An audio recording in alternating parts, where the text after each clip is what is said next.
Well, I don't know if it's me, but second taste here, now that the bottle, or actually that the tequila's in the glass, it's almost like it's changed a little bit.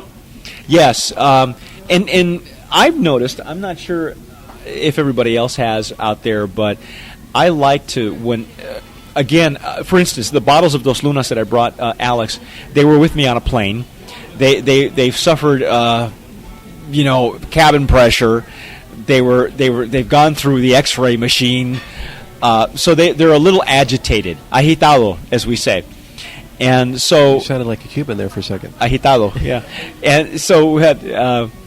So one of the things that I do, just as a rule, just for me personally, is when I pour a snifter, or in my case, a Riedel glass of tequila, initially, I'll let it open. You let it breathe. It's very much like wine. You let it breathe so that the initial alcohol fumes and whatever it's been through, it's very much like shaking a can of Coke. It's not gonna explode in your face, but still, it's been through a little jostling, or if it's been in the trunk of your car or whatever. So let it air out a little bit. And yes, now that it's been out and popped open, and of course I had a difficult time pouring it as well. So when it finally caught air, something changes in it. There are chemical changes in tequila that you can go through a whole bottle, and as you go through the bottle, the taste changes. I think they're like Reserva de la Familia gets sweeter as you get toward the end of the bottle, but that's again my opinion. And I'm a Blanco drinker, so you can take that for what it's worth. Very good. So I actually like this quite a bit. I do too. I like it a lot. This is definitely one to watch out for. Yeah, we'll have to get some more information. Yes. I'll do a follow up on this one. Yes, definitely. Very good. Well, thank you, Jarro Viejo. Well, let's move on to Dos Lunas. We need 2 more glasses. And we got good deal. One here. And now this one, I want to hear what your opinion is, because Mike's opening up the bottle here. Again, it's the obelisk bottle, and this has a.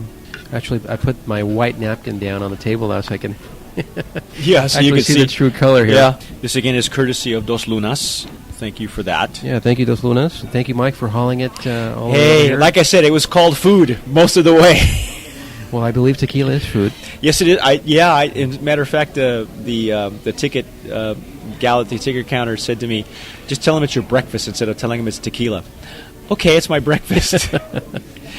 But you'll be the first one to attest to the fact that I did not open this as breakfast. Okay, so this came sealed by the time it got here. Well, it has a peculiar nose to it.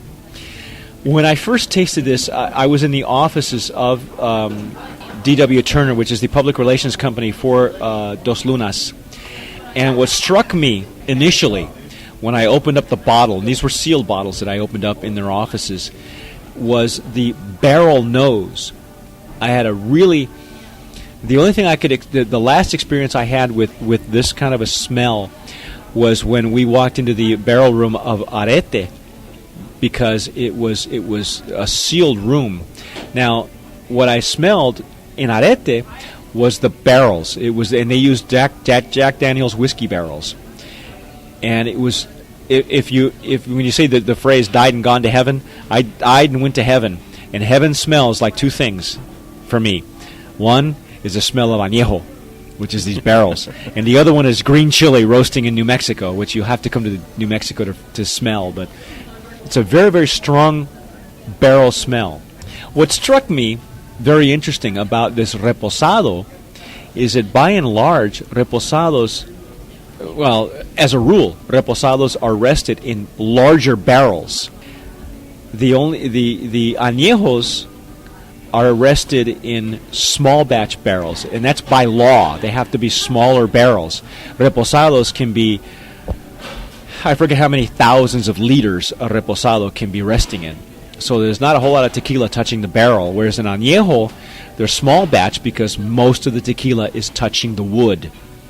And what struck me was that this reposado has a very strong wood smell to it. It does.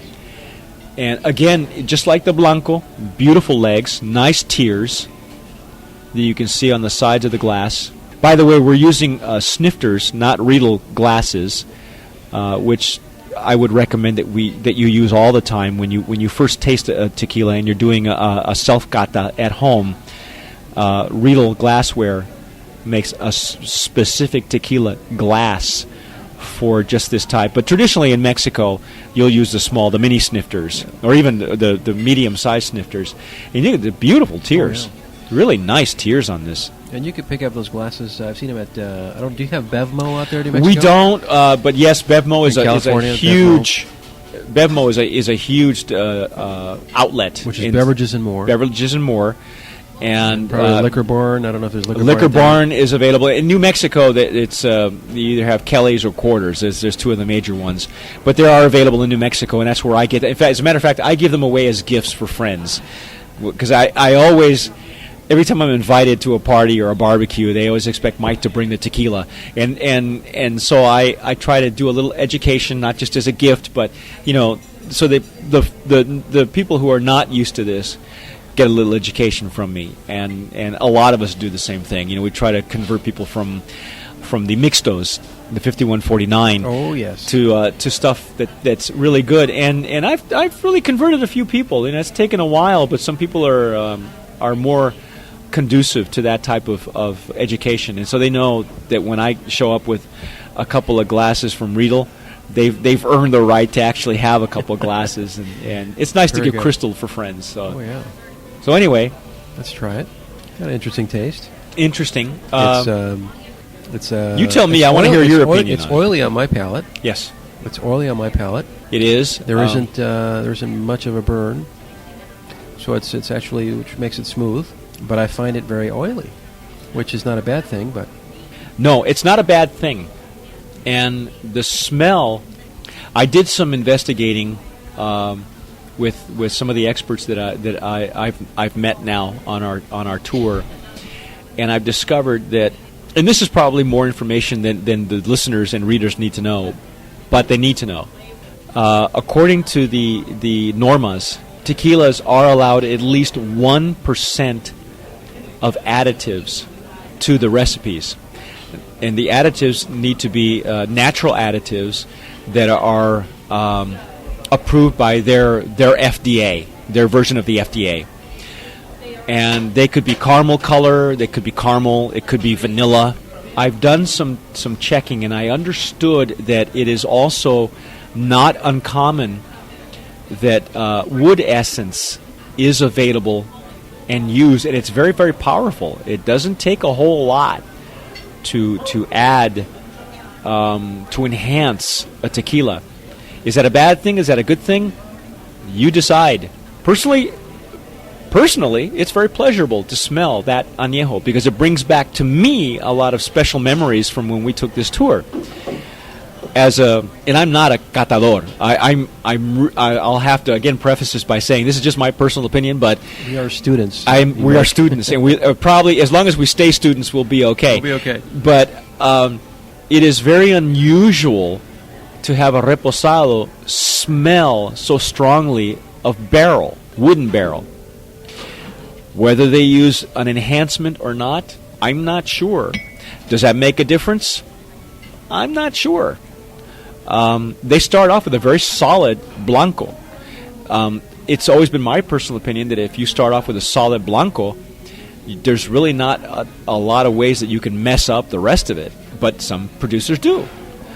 Others improve on it. I think that the barrel smell is very inviting. There's nothing wrong with it.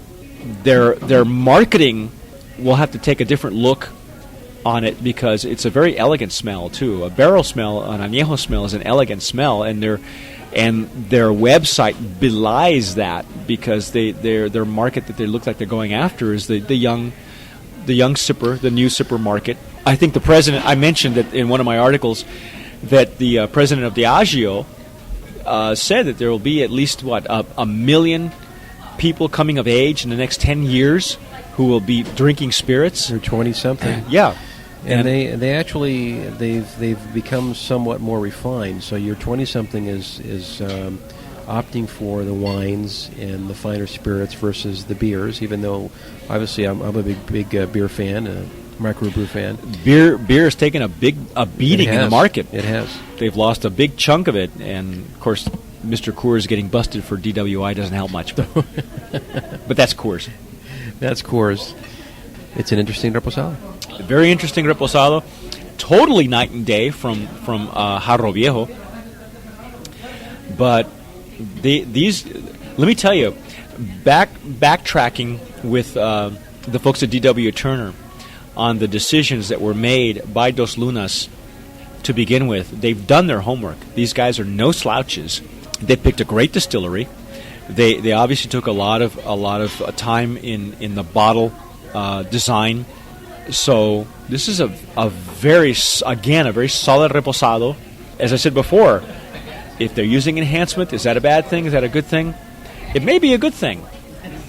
As I said before, for me, it brought back a lot of great memories. That reposado smell, it smells like an añejo, but it's a reposado. It sure does. That, again, could be a good thing. Now, their añejo comes out next year, and so I'm very, very anxious to see what the añejo smells like and tastes like. And compare it to the reposado. Yes. Again, it's a very solid tequila. I guess from a marketing standpoint, I wish they would make up their mind which direction that they want to go in and decide, pick a direction and go there, because they've done everything else perfectly. I see it as a very successful tequila. I think they're going to be very, very successful in the market, and I think you're going to hear a lot of good things about them. I think they're going to be very, very big, and you want to watch out for them. They're not in California yet. I'm not exactly sure when they're planning to be in California, but they will have no problem being accepted. None at all. These trendy tequila bars now that are popping up, not only all over Southern California, but all over the United States. All over the country. Yeah, they're going to have a great time with this presentation, because it's an elegant presentation. It's beautiful. But again, night and day compared to Siembra Azul or even Jarro Viejo. So you have a full spectrum here that we just tasted today at lunch, which is an amazing thing. This is the beauty of tequila, is that, it all comes from the same plant. As I mentioned, and I will mention in my articles, that there's really only one way to make tequila, but there are several different ways to tweak it. There are several different recipes that you can do to enhance and improve. I think Casanoble is one of the front runners of knowing how to tweak the recipe, because they produce so many different lines, and they're all solid tequilas. Some of them were sad to see them go. Like Don Viejo was one of my favorites, and it's gone. It's history. So if you run across a Don Viejo bottle, buy it, because it's no longer produced. But it's anything out of the Casanoble distillery, you can serve proudly in your home. You can make a mixed drink out of it without any problems at all. And that's, again, the beauty of this tequila, is the tequila in general, is that there's one way to make it, but there's several different ways to tweak it. And that's the beauty of comparing one with the other. And they're all fine. They're all these wonderful tequilas this afternoon. It's just, what an experience. Oh, yeah. Well, we've had I'm going to say again, the privilege, yes, of being with Mike Morales. Oh, jeez. We finally get a chance to meet in person. Yeah, in person. And you brought to us the Dos Lunas Silver and Reposado. We had the chance to taste, and we thank the people from Dos Lunas also. And also Siembra Azul, which is your dream tequila, Mike. That's my dream tequila. And you know what? I'm going to let you take the dream with you. Oh, you are kidding me. Yes. Oh, my God. So, you poor man. You have no idea what you've done. They really love me. They love me. I feel like Sally Field. And actually really enjoyed the Jarro Viejo Reposado. Jarro Viejo is a dark horse. And again, seriously, Alex, find out what they're doing, and if they do need importation help, let me know. We need to get them over here. Yeah, because that is a winning ticket. Very impressed with Jarro Viejo. Similar in the same way that I was impressed with Siembra Azul when I first tasted it. Just amazing. Well, of course, I'm impressed by, I'm easy. I'm impressed by, anything. But I think we're all easy. Yeah, that's where again, when you're out there listening to this, stay tuned to tequilaaficionado.com. That is the primary website for tequila news and information. I proudly write articles and blogs for you, Alex, and for the readers out there. You're making us blush. Hey, and if we're the great thing about the internet is that we're all easily accessible.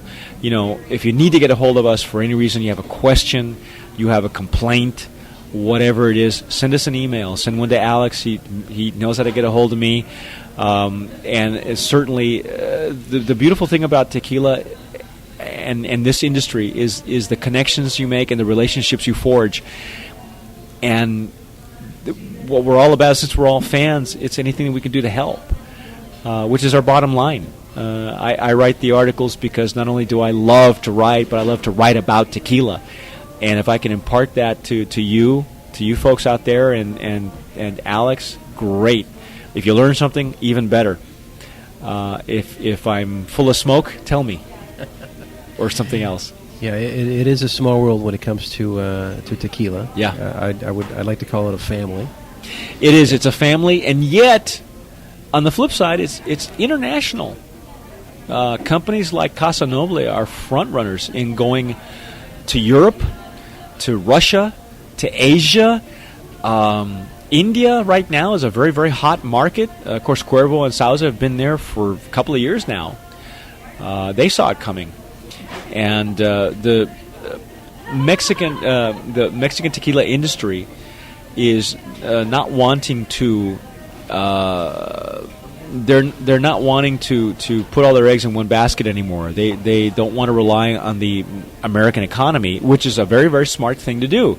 If they learned anything from the tequila crisis, is that don't rely on the American economy. If you can go overseas, if you can come up with flavored tequila, I mean, there's a market for that too. Sadly, I saw agave rotting in the fields.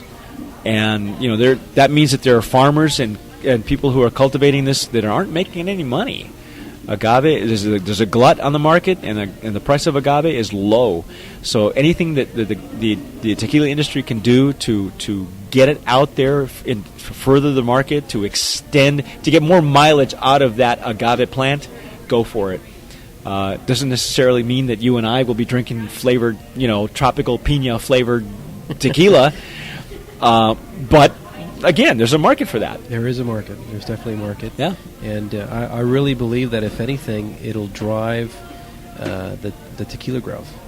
Because I know there's a lot of naysayers out there that say, well, that's going to ruin the market. Who wants flavored products? But look what it's done to vodka.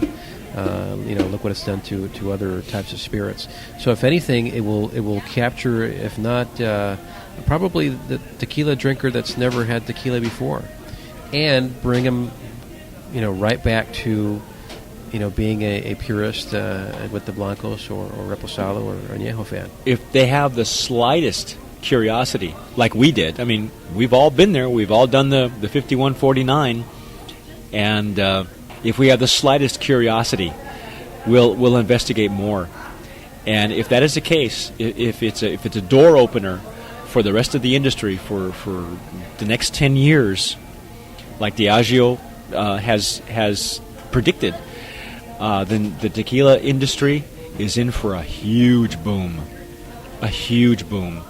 And if I learned anything from our shows that we had in New Mexico, and we had several different lines, and we were solicited by new tequila companies that were not available in New Mexico or had very limited distribution. If I learned anything, is that there's room for everybody. In one show, we had 75 different flavors. That's what I like to call them, flavors: the Reposado, the Añejo, and the Blanco. Maybe from the same brand or the same label. But when you count that, and everybody has an opinion. As many tequilas as we had that many different opinions. So there's room for everybody. And certainly, if this can do anything but solidify the industry, go for it. If it helps the economy, especially the Mexican economy right now, and the farmers, the agriculturalists out there, I'm all for it. I won't necessarily drink it, but certainly there's a market for it. Whether it's in Europe, whether it's the United States, go for it. because it'll lead you to El Cholo's, it'll lead you to Alex's microphone. You'll come back and listen, and you'll go look for Arro Viejo or Siembra Azul or Dos Lunas, and you'll appreciate it even more. I think it'll enhance the appreciation that you'll have for tequila in general. I don't think that the new normas with the infusion of fruit, and vegetables, and whatever else they're infusing tequila with is going to hurt anything. If anything, it will, as you said, it will enhance the industry. I really think so. Mike, thanks for being with us. It's a pleasure, a privilege. You're a wealth of knowledge. You're a seasoned, almost be a veteran now. Yeah. Especially hanging out with that blind date group of yours. But I wish I would have been there. Hopefully I can be on the next tour. If and when we put on a next tour, and of course that will be up to the guys who planned it originally, I will definitely let you know. It is an experience you should not miss. Do yourself a favor, whatever spirit you're involved in, whether it's whiskeys or vodkas, do yourself a favor and check it out. Go to the source and see how it's done. Be there with the people, because that's the most important thing. It really doesn't matter what spirit you're into. It could be beer. Go to Germany, go to Austria, go wherever they make your favorite beer. Check it out. If your thing happens to be tequila, like it is in this website, go to tequila. Check it out. Meet with the people. Immerse yourself in the flavor, and you'll come away a changed person. You really, really will. And I think the 36 of us that went are changed forever. Your relationships are stronger, and a trip like that, if it happens again, I'm on it. Definitely it'd be something that you and I will need to go and experience, and you folks out there who are listening, do it. Don't even wait for us. Just go out and do it. Good advice, and probably this will be a topic for another show. Is what maybe the tequila industry can do to create that tourism down there. Very, very, very similarly, like what the wine industry has done with Napa Valley and Sonoma. Well, the great news about that is that the tequila area, the region, has recently been awarded the I think it's a national cultural site now, the Agave Fields. UNESCO has voted it just in this past week as a cultural environment, the region itself. So they're hoping that will enhance the tourism in tequila, and it can only help. I believe the numbers are 75 to 80% of the population are all working for distilleries in tequila or growing agave. So I'm so happy for tequila. A lot of really good things have happened since we've been there in March. A lot of sad things have happened too. Herradura has 2 weeks after we got back from the tour was up for sale, according to the Wall Street Journal. I'm not sure if that sale has gone through or not, or if anything's been happening with that. I haven't heard anything. It's really sad because Herradura is such a fine producer and just as potent as Jose Cuervo. A very impressive distillery, and yet one of the only working haciendas still in Mexico. Just a wealth of history there too. So I hope that doesn't hurt Herradura. But time will tell. Time will tell. We'll have to see what happens. Well, we want to thank Siembra Azul, Dos Lunas, Tequila Arro Viejo, also El Cholo Restaurants. Thank you to Blair Salisbury who hosted us here. Please, and, please come. It is if you're a tequila nut, you'll love their tequila bar. And we'll have their restaurant information so you can come visit. But until next time, sip wisely.